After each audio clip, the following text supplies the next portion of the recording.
Today, we are going to react to Dr. Sharma's Does PTSD Cause Sleep Apnea video. Now, obviously, I'm not going to combat anything a medical professional, let alone a psychiatrist, says. So I'll give my take on the VA disability side of the house. But here he is, and I'm going to have his channel. Look at that beautiful face.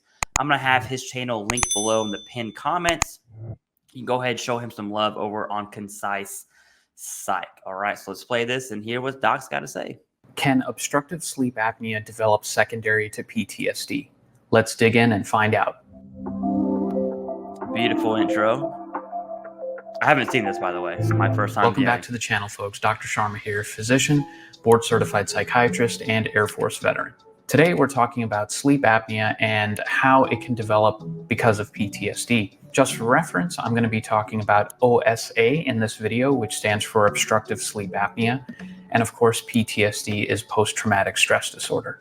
We're going to be talking about the connections between these conditions from the standpoint of medicine and science, but also from the VA claims process. We're also going to be talking about a specific case, a veteran who I helped in the past, especially since I got feedback that case discussions have been helpful for you guys. First things first, people frequently ask me if PTSD causes OSA directly, and you'll get different answers on this depending on who you talk to. But here's the thing, right now, the scientific evidence on PTSD causing OSA directly is not strong when it comes to causation. Remember, association is not causation. There's a classic example which explains this. That was a sick edit. I like that. And everything he said is absolutely true, especially when it comes to VA disability secondary claims. So let's just continue watching. So you could create a chart from statistics that shows that an increase in ice cream sales leads to more crime in a given city. However, that's an association. It's not ice cream that's making people go and commit crimes. It's actually the heat. And I know that's a silly example, but it illustrates the difference between association and causation. I'm so glad he said that, because in one of our courses that we teach in my real job, we talk about causation and correlation on ice cream sales and forest fires, where they are strongly correlated, but the increase in sale of ice cream has nothing to do with forest fires. Obviously, there's always a third factor, and that was the sun, okay, or the heat, as he said. And so I absolutely love that. I'm a hardcore nerd when it comes to assessments and measuring things correctly. But yeah, side note there. Let's continue with the video. There's a difference.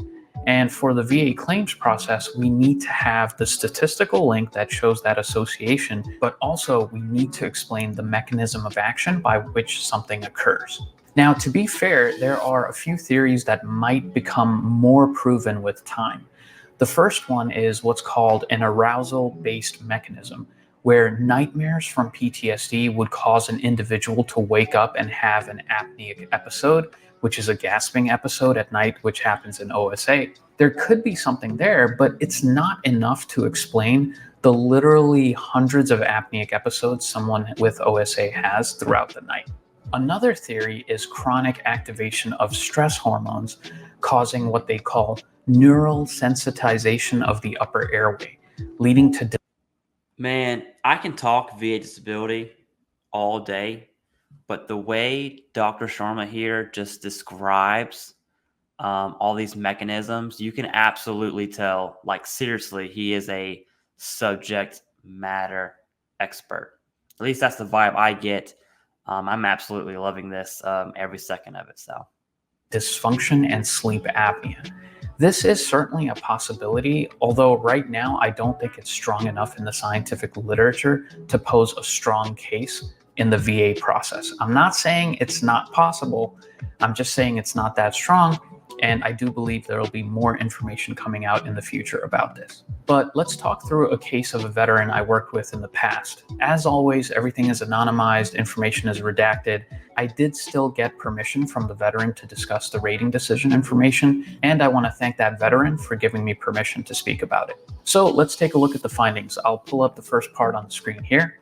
Entitlement to service connection for obstructive sleep apnea secondary to service-connected PTSD is granted, resolving reasonable doubt in the veteran's favor his current obstructive sleep apnea was shown to be secondary to service-connected PTSD.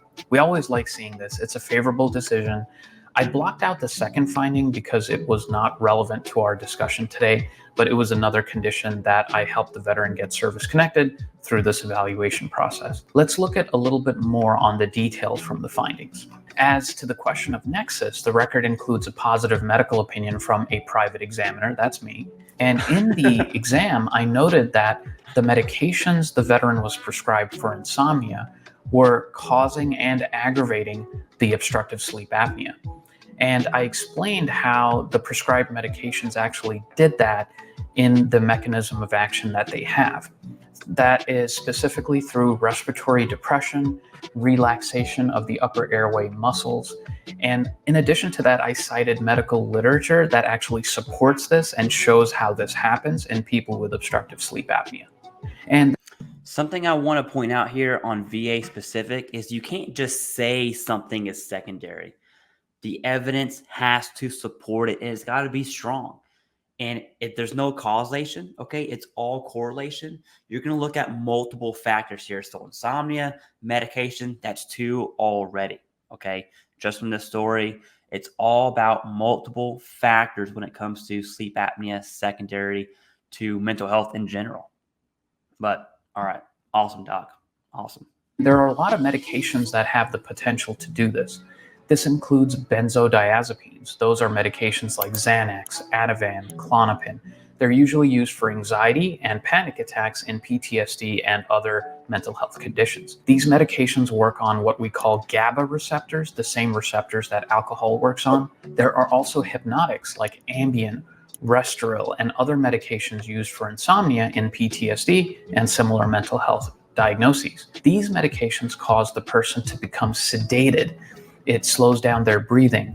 Again, it weakens the upper airway pharyngeal muscles, causing this part to be more collapsible, and that causes obstructive sleep apnea. I also wanted to mention that more recent scientific literature has also shown that medications like Zoloft, Lexapro, Prozac, which are SSRIs, also cause OSA through increasing the number of apneic episodes per hour and lowering oxygen saturation. So that's right, those medications can cause and worsen OSA directly. These SSRIs can also cause weight gain, and we know weight gain is one of the most significant causes of OSA as well. Now let's go a little bit further into the findings. The board can find no persuasive reason to discount the findings of the private examiner. Now, in this case, the veteran did get a CMP exam, and the CMP examiner provided negative opinions. Okay, so they said that there was not a nexus between the. What a shame, dude. What a shame. One, I'm going to assume this claim was fully developed, okay? And this veteran clearly was ordered a CMP exam, and that examiner found negative opinions. This is the power of a private nexus right here. This is why an independent medical opinion for things that are shoddy at best absolutely come in clutch. One, this looks like an unwarranted CMP exam. I don't have the evidence in front of me, so I can't say that on an argumentative basis, but that's what it seems to be, okay?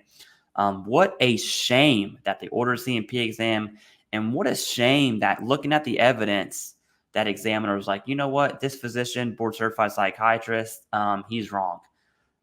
Clearly, the VA chose the correct decision here. It just goes to show that CMP examiners, for the most part, are absolute dog water.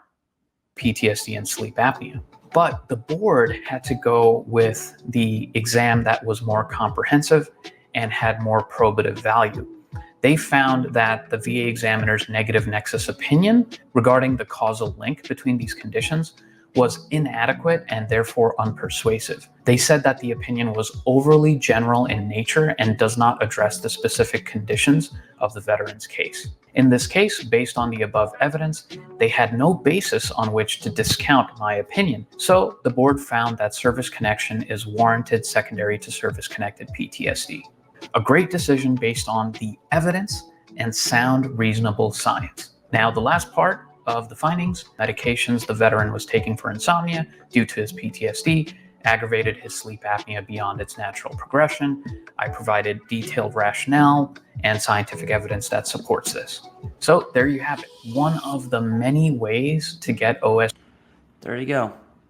Now, there's still more to the video. You can go to Dr. Sharma's channel, check it out, show him some love. But that is the power of a private Nexus, okay? It's your Nexus against the C&P examiner's Nexus. That's more than likely, assuming you submitted a fully developed claim, an unwarranted C&P exam anyways, but who am I? So I just want to share that with you. Go show Doc some love. He does a lot for the veteran community. And Dr. Sharma, thank you very much. His links will be below in the description.